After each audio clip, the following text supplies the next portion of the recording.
A blunt warning has come out of Tehran, aimed directly at Israeli forces in southern Lebanon.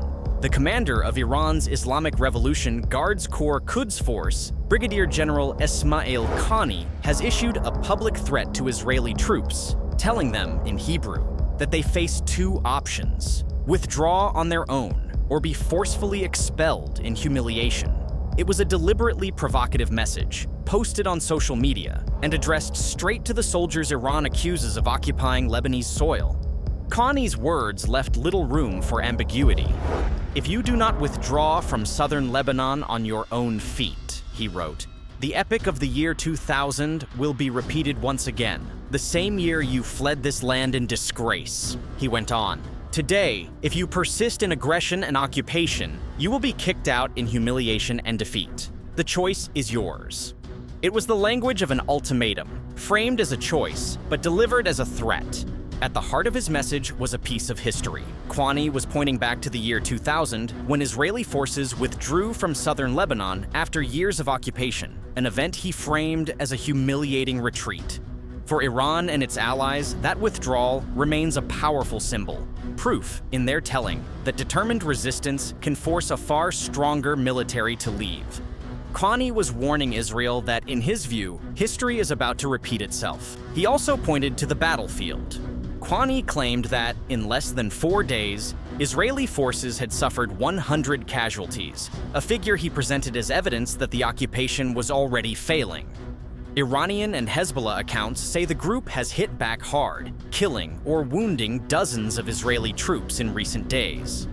These casualty claims come from the Iranian side and have not been independently verified, but they are central to the narrative Tehran is now pushing, that Israel is paying a rising price for staying. All of this is unfolding despite a US-Iran memorandum that sought to halt military operations across the region, including in Lebanon. Just last week, Iran and the United States signed the understanding, which Tehran says called for an end to the war on Lebanon. Yet Iranian officials say Israeli attacks have continued, including strikes they say have killed civilians. During the talks in Switzerland, Iran's delegation insisted that the memorandum's commitments concerning Lebanon must be fully respected, and argued that the continued violations raise doubts about Washington's willingness or ability to rein in its ally. But Israel has shown no sign of backing down. Israeli officials have signaled they have no intention of halting their operations, with Israeli Defense Minister Israel Katz stating flatly that Israel opposes any withdrawal from southern Lebanon. That sets the two sides on a collision course. Iranian Foreign Minister Abbas Araghchi has warned that any breach of the ceasefire on one front amounts to a breach on all fronts. And with Khani's ultimatum now public, the fragile calm in Lebanon looks more uncertain than ever. Iran's ambassador to the United Nations in Geneva, Ali Bahraini, said that if Israel violated the Memorandum of Understanding between Washington and Tehran in any format, including by attacking Hezbollah in Lebanon, Iran will respond. According to Al Arabiya, Bahraini called Lebanon an unquestionable part of the MOU peace agreement and insisted there should be no new Israeli attacks on Lebanon.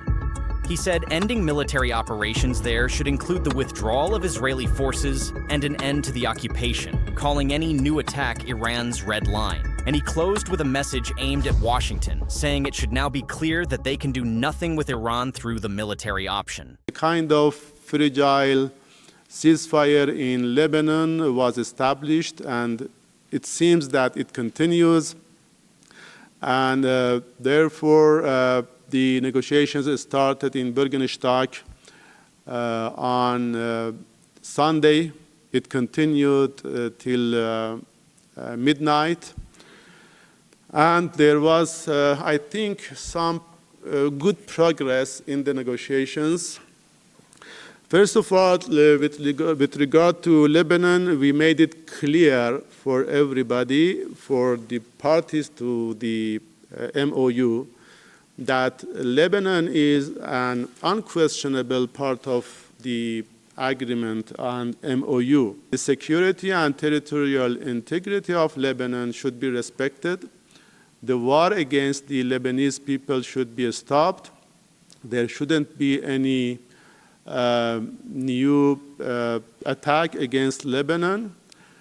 And we believe that the termination of war and military operation in Lebanon includes the withdrawal of the Israeli forces from Lebanon territories and ending the occupation. Iran's red line is any attack against Lebanon, any more attack against Lebanon. And as you have followed, because of the attacks, even attacks against the southern part of Lebanon, Iran was of the view that there is no any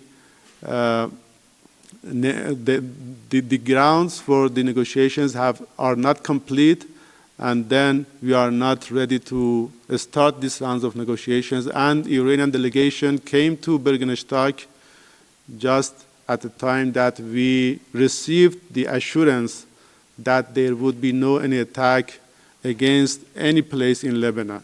We should warn Israel and give it a hint that if they are going to violate the MOU in any format, including by attacking Lebanon and Hezbollah in Lebanon, then Iran will respond. Iran definitely will respond. Although the word is used to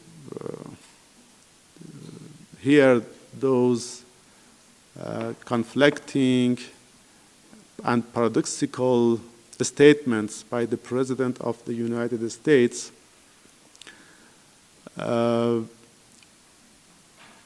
we should make it very clear that as far as the United States shows readiness and a constructive approach to negotiate with Iran and to resolve the issues, Iran will continue to negotiate and to discuss.